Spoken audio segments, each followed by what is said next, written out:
балаға қандай жағдайда массаж жасауға болмайды.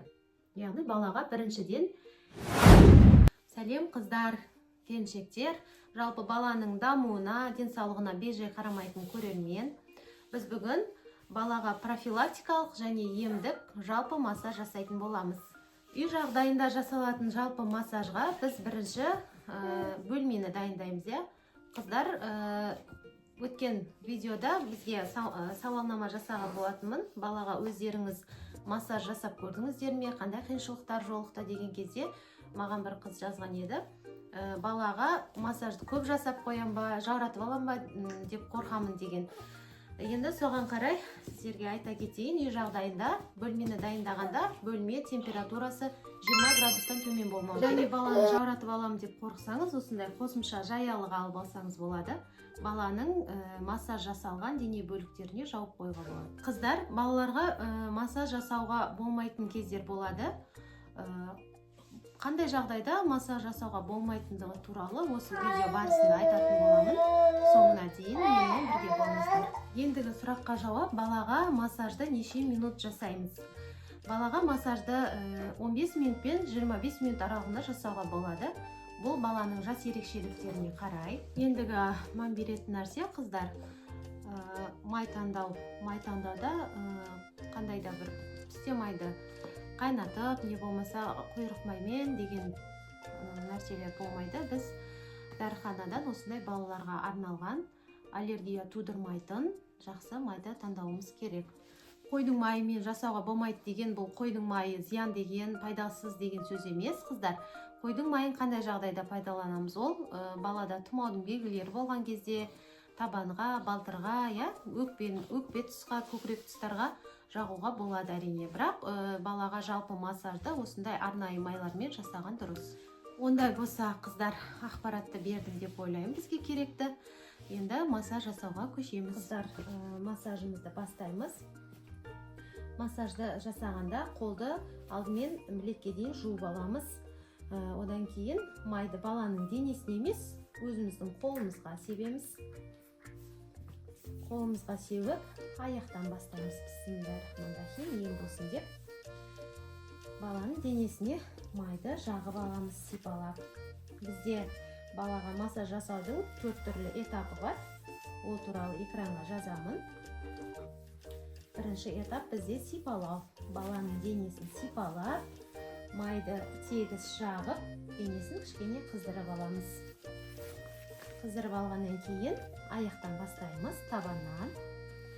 Мінекей, видеоға көрінетін қой. Аяқтан бастаймыз. Мінекей, баланың саусақтарын ашамыз. 1, 2, 3, 4, 5, 6 рет жасауға болады. Жеке-жеке осылай 5-6 реттен саусағын ашамыз. Нәзік, жай ғана, қатты мұжудың қажеті жоқ. Осылай саусақты ашып аламыз. Табанына жасаймыз. Табанына бізге рефлекстермен жұмыс жасау үшін 6, 7, 8 сандарын жазамыз. Бас бармақтан бастаймыз. 6, 5-6 реттен жасаймыз. 7,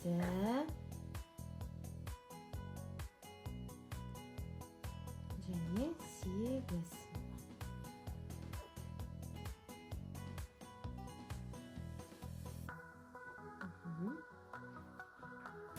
Ары қарай аяққа көшеміз. Сипалап алдық, 1, 2, 3, 4, 5, 6 деп санасақ болады. 5-6 рет сипалаймыз. Одан кейін саусақтың сыртымен, екінші этап бізде саусақтың ұшымен немесе сыртымен осылай 5-6 реттен уқалау әдісіне көшеміз. Уқалау. Бұл бізде профилактикалық болғандықтан баланы денесін қатты мұжудың қажеті жоқ. Ананың нәзік алақанымен, махаббатпен жасасақ, бұл балаға бізде үлкен ем болады. Екінші уқалау әдісін мінекей. Баланың табанын үстін, барлық жерін қамту арқылы осылай уқалап аламыз. Бұл бізде екінші этап. Уқалап алғаннан кейін бізде үшінші этап. Бұл ұрғылау. Міне дененің, баланың массаж жасаған денесін осындай әдіспен саусақтың ұшымен күш салмай баланың денесін сергіту үшін, босаңсыту үшін осылай ұрғылау әдісін жасаймыз. Табанға саусақтың ұшымен ғана жай қатты ұрып баланы шошытып, қорқытып, жылатып алмаймыз. Осылай 5-6 мәрте жүріп шығамыз. Қатты ұрғылап жатсаңыз, баланың өзі де сезеді, аяқ қолын тартып, немесе жылап белгі береді. Міне ұрғылау әдісі бұл 3-ші әдіс. Енді бізде 4-ші әдіс бұл мыжғылаймыз. Мыжу. Қатты мыжбаймыз. Міне баланың дене тонусына қарай байқаймыз өзі, осылай денесін мыжғылап массаж жасаймыз.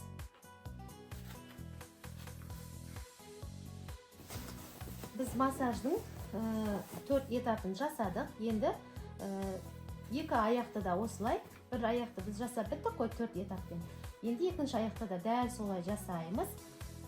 Жасап болғаннан кейін ЛФК деген бізде жаттығулар бар, баланың дамуына көмектесетін, мынандай сіңірлерінің тартылып қалмауына, тонусының қалыпты болуына қатысты ЛФК массаждар бар. Соны жасаймыз артынан. Мінекей қыздар, мен қазір 2-ші аяғына да массажымды жасап алдым. Енді аяғына қатысты массаждан кейінгі ЛФК жаттығуларын жасаймыз. Яғни аяғының жаңа атап өткендей тонустарын қалыпқа келтіру үшін, сіңірлерінің тартылып қалмауы үшін арнайы жасалатын жаттығулар. Мінекей қолын осылай ішіне таман қойып, бір аяқтан бастап жасаймыз. Аяғын осылай айналдырамыз. Айналдырамыз, осылай 5-6 рет жасасақ болады. 2-ші аяғын қатты мыжғылап баланы қинамаймыз. Өзінің аяғының жаңағыдай сезеді аналар, өзінің аяғының баратын жеріне дейін қатты салмақ салмай осылай жасаймыз.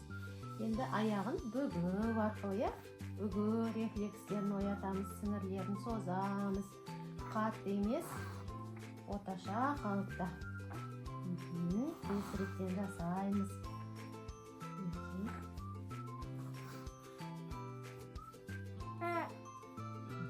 Енді мінекей мынандай буындарға жасалынатын нәрсе ғой бұл жаттығулар. Мына аяғын 1, 2, 3, 4, 5 деп сыртқа айналдырамыз. 1, 2, 3, 4, 5 ішке айналдырамыз. Тобықтың сүйекті уқаламаймыз қыздар. Сүйектің айналасын уқалап жіберсек болады. 5 реттен. Сыртқы тобықты 5 реттен айналдыра уқалаймыз.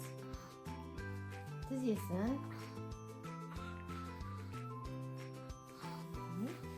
Тағы да бір сипалап жібереміз. Осымен аяққа массажымыз аяқталды. Артқы жағынан тағы да жасайтын боламыз. Бұл алдыңғы жағына, аяқтың алдыңғы жағына. Енді аяққа жасап болдық қыздар массаж. Енді үстіңгі дене бөлігіне жасаймыз. Майлап аламыз әдемілеп. Қолымызды ысқыласақ кішкене қызады. Осылай балаға да ыңғайлы болады. Көкірек тұсын, төсін айналдыра уқалаймыз 5-6 рет.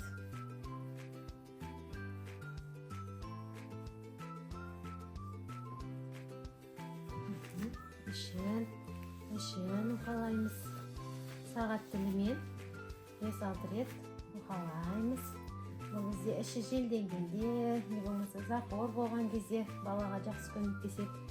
Мінекей 2 бүйірінен жоғары қарай тартқылау арқылы массаж жасаймыз.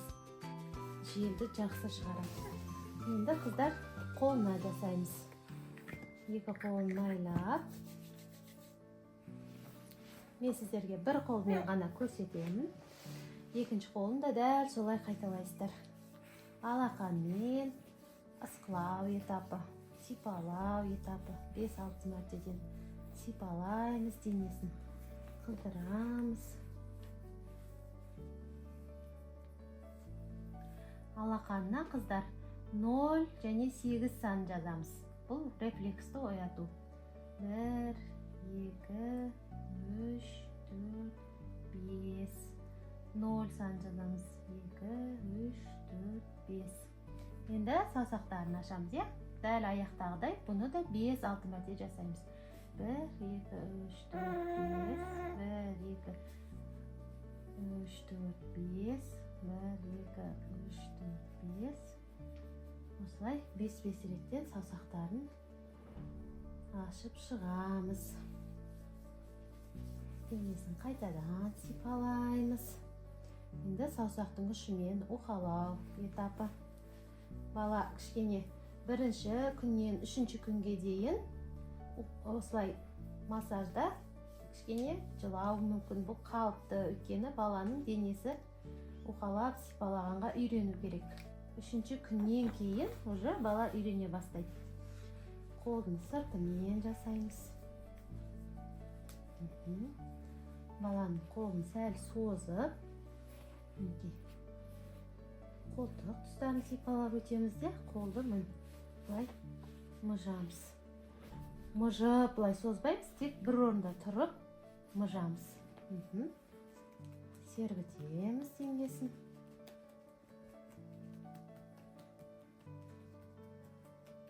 Міне қыздар, дәл осылай жасаған массажды 3 рет қайталасаңыздар болады. Осылай 4 этапта аяқтадық, енді қайтадан сипалаймыз.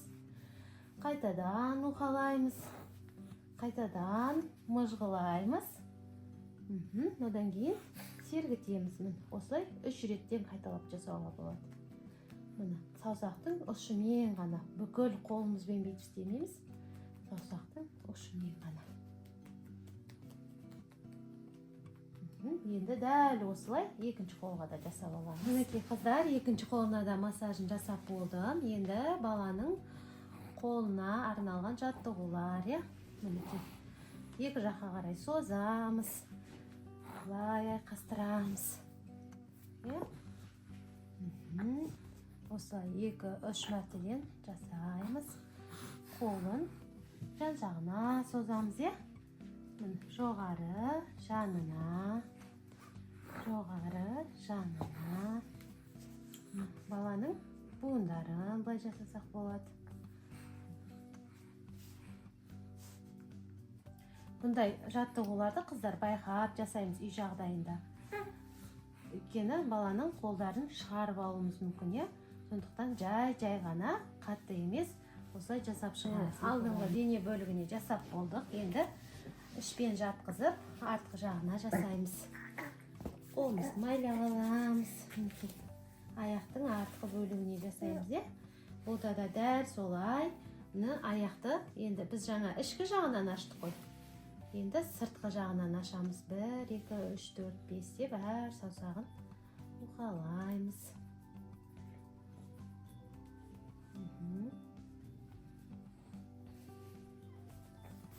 Солай сипалаймыз. 4 этапты жаттап алатын болсақ, қыздар, бізге массаж жасау оңай болады. Сипалап алдық. Қолдың сыртымен, немесе қолдың ұшымен саусақтардың осылай уқалаймыз. Бас бармағымызбен жасасақ болады. Енді мен мына жерде қазір памперсін шешіп көрсетейін. Құйрығымызға да жасаймыз, массаж.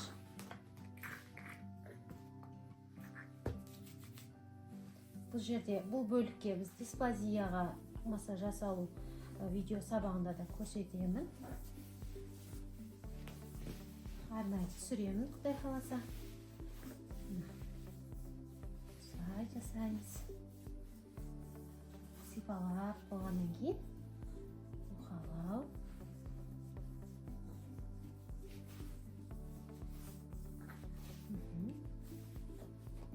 Мұжғылау. Астыңғы бөліктердің аяғының, одан кейін ұрғылау.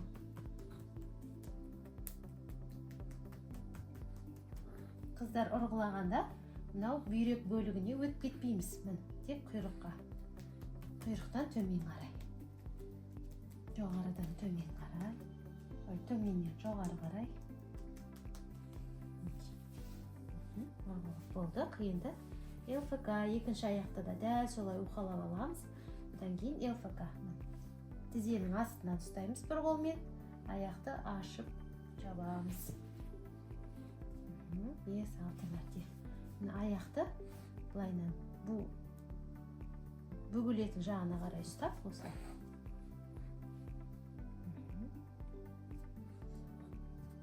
Бұл ЛФК. Осылай дәл солай екінші аяққа да жасап аламыз. Осымен аяқтың артқы бөлігіне массажымыз аяқталды. Қыздар, міне аяқтың артқы бөлігіне жасап болдық. Енді арқасына көшеміз. Сылаймыз, сипалаймыз, мейіріммен, махаббатпен, баламызды жақсы көріп, анасының жасаған массажының баланың иммунитеті көтеріледі. Сылап алғаннан кейін саусақтың сыртымен уқалап бастаймыз. Желке тұсындағы мына жерде бұлшықеттерді босаңсытамыз. Саусақтың ұшымен, саусақтың сыртқы жағымен.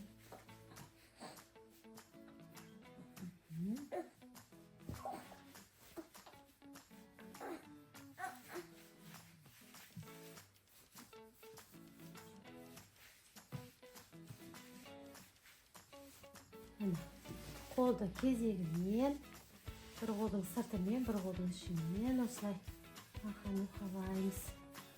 Қолдың сыртқы жиегімен, кезегімен осылай уқалаймыз. Сипалаймыз қайтадан. Осылай 3-4 рет, этап бойынша 3-4 рет қайталап жасасақ болады. Қыздар, енді біз арқамызды да уқалап болдық. Енді қолына арқа жақтан мынандай жаттығулар жасасақ болады. Қолын жайлап, артқа келеміз былайынан. Созамыз алдыға. Бұл жауырын жабыспағанына жақсы. Екінші қолын жаттығулар жасаймыз осылай. Қолын кішкене созыңқырап. Енді аяқпен бірге қарама қарсы бағыт, оң қолын ұстасақ сол аяғын, сол қолын ұстасақ оң аяғын деген сияқты мінекей. Осылай тигізіп бір-біріне созамыз қол аяғын. Өз балам деп қоямыз. Мінекей. Жай ғана қыздар қатты тартып жіберіп, қол аяқтарын ауыртып немесе шығартып алмаймыз. Мінекей қыздар, ЛФК жасап алдық. Сосын арқаны, денені босаңсыту үшін біз жаңағыдай ұрғылау әдісін жасасақ болады. Мына жерде бүйрек тұсына мүлдем соққылауға болмайды қыздар. Дренажды массажда алдыңғы уақытта түсіндіретін болам. Мынау бүйрек тұсына мүлдем соққылауға, ұрғылауға болмайды. Қабырғаның аяқталған жеріне дейін ғана осылай денені босаңсытып, кішкене ғана ұрғылап шығамыз.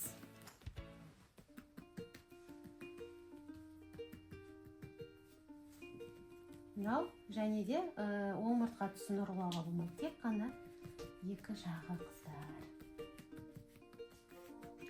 Мінекей қыздар, біз массажымызды жасап болдық. Енді массаждан кейін баланы міндетті түрде денесін 30-40 минутқа жылы ұстауымыз керек.